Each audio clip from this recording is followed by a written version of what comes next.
Evidently, this is very clear that she's not getting any sponsorship. I don't want to watch this. I'm sorry, bro. But let's see what this cop found. On July 29th, 2020, a Louisiana cop pulled over a vehicle speeding on the highway. It started just the same as any other traffic stop, but a search of the vehicle uncovered something horrifying. Sarge, there's a dead body in the trunk. Not only was Mitchell going almost 20 miles an hour over the speed limit, but he didn't even have a driver's license. Do you have your driver's license? No, sir. Do you have a driver's You even license? got your license. This charge alone could net him fines of up to $500 and 6 months in jail. I did see this story before. Honestly, I'm gonna just keep it real with y'all. I'm not even sure if I did the video on this yet, but I don't think I have. You know what? Let me just check.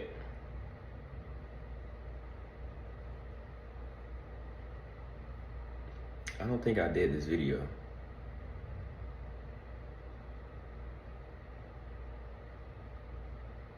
Yeah, I ain't do this video yet. All right, cool. But I did see like other videos of it.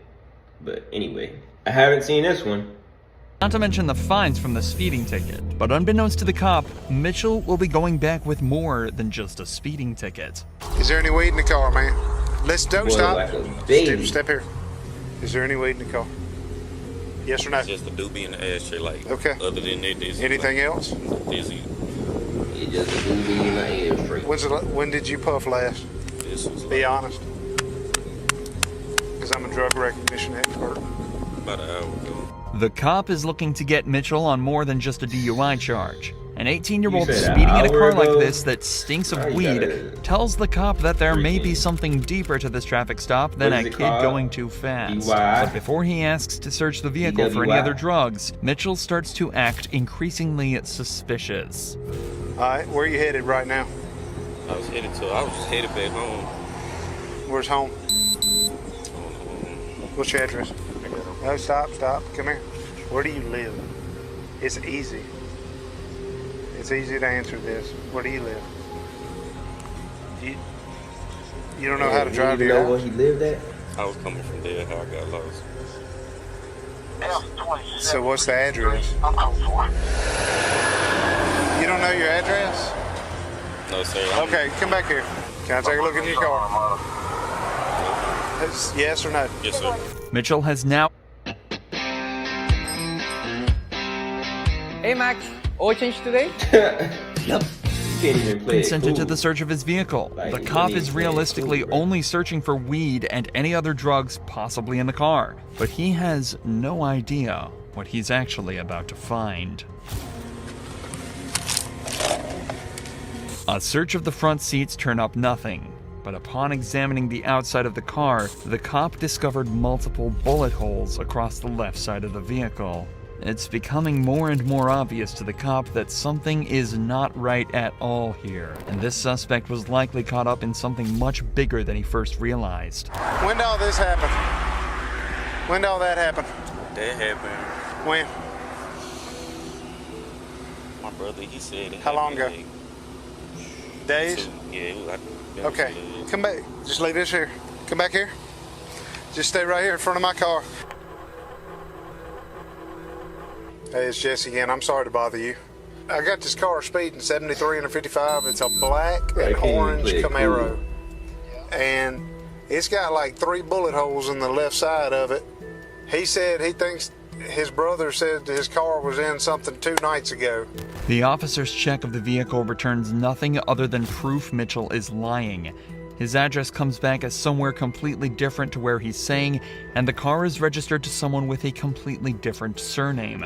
Now he says he lives in Winsboro, but he's got a Richwood address, and the car comes back out of Monroe, and he's got this he's got a GPS thing put in, but he don't even know the address, so he's lying about a bunch of junk. Where do you live? Be honest to me. Monroe? Yes. Richwood. Yes. You don't live in Winsboro. No, sir. Why would you try to bluff me on that?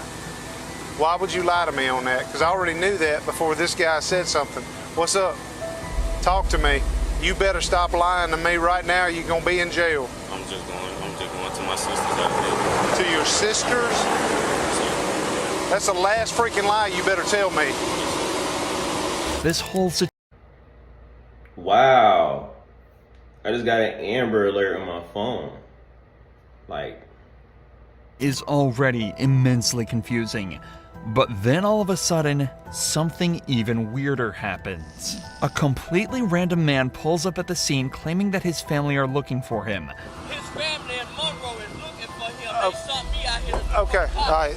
Well, I got somebody pulling up behind me, Scooter. What do you mean they were looking for him? They looking for him. The car missing. Hey. Okay, give me the phone. Hey, man. He's not giving that name, though. He's giving another name. And when they give yet another different name for Mitchell and the owner of the vehicle, the cop rightfully is at a loss. This has gone from a traffic stop to a full-on mystery, and the cop is determined to get to the bottom of it. There's a kid that's been reported missing, and that they took the car from Monroe, and he lied to me about his last name, his address and where he's from. Random guy pulls up behind me and said, hey, this guy's looking for that kid. I need to know if this car has been reported missing, stolen. And I know he's BSing to me about where he's going. He says he's going to his sister's house down here. If you could, hey, talk to him, see if you can figure out if the sister thing is legit. He said this guy gave him the car. He's got the GPS on his phone on the back lid. He said that's where he's going, and I knew he was lying then. Slowly, things are starting to become more clear. If Mitchell is telling the truth, it seems as though his brother is letting him drive a car that he stole from the original owner. But that still doesn't explain the bullet holes, why Mitchell lied about his address, or why the random man appeared looking for him knowing he was driving that vehicle. But now on top of all of that, the cop has also just been told over the radio that there's a missing person report hidden amongst this mess. What I'm being told is that the boy who gave him permission to use the car is missing.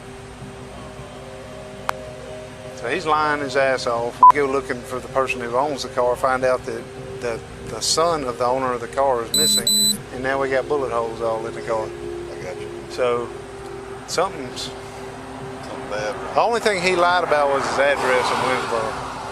If he's knows something about this boy that's missing, there's bullet holes, I'd like to at least, I guess I'll do as much good contacted as I can.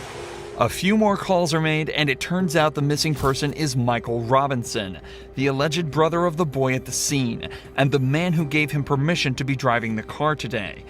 However, it's still unclear who owned the car in the first place, but the cop decides to forget about that for a moment and examine the vehicle a second time now that backup has arrived.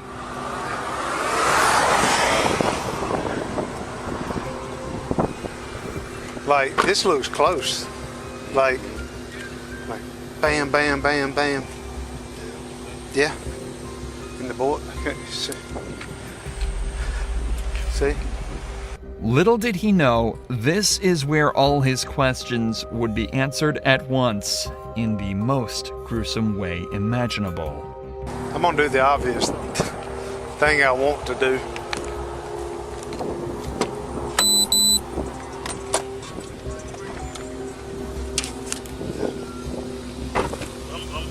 Hey. Yep. Put your hands up. Put your hand behind your back. Put your hands behind your back. You have a right to an attorney. Have one present during any questioning. At any time you choose not to make any statements or answer any questions. You understand? If you cannot afford an attorney, one will be appointed to represent you by the court. Do you understand? Inside the trunk was the body of Michael Robinson, and all of a sudden, everything makes sense. 26 is 125-03057, 125-0357. F39 Troop F desk. Good.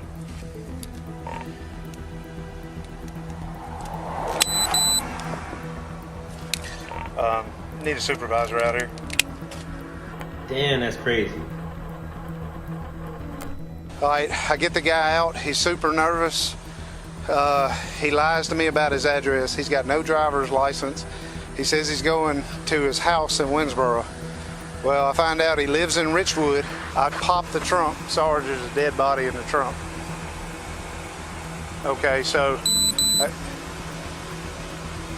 I'm not. We blocked in front of the car and behind the car. We've shut the trunk. I have Franklin Parish Sheriff's Office with me. We're at 82. Okay, we're done. It turns out Michael Robinson wasn't related to Mitchell at all. Instead, he was merely an unintentional casualty of an armed robbery Mitchell was part of earlier. Who is that? Who is that? That's him. Who is who? That's Mike. That's Mike. How did Mike get there? Tell me. It wasn't me, man. It was. Okay. I just hit him. I just hit him, bro. I did. You just hit him? I just. In the mayhem of the robbery, Mitchell shot Robinson multiple times with a handgun before loading him into his trunk and driving him away to Winsboro to dump the body. But of course, before he could make it, he was pulled over by the officer for speeding. Michael Mitchell is being charged for the armed robbery and the second-degree murder of Michael Robinson. Mitchell is currently awaiting his trial, but is expected to be sentenced to life behind bars. Damn. Bro. Lost for words, bro. Can't even say nothing right now. Can't even say nothing right now. But other than that, looking good, feeling good, smelling good, eating good, living good, all that. So, I just want to stay up, guys. Honestly, just stay up. Shit happens. Who cares? Who gives a fuck? Nobody. Just do you. And you're going to start winning. All right? Peace.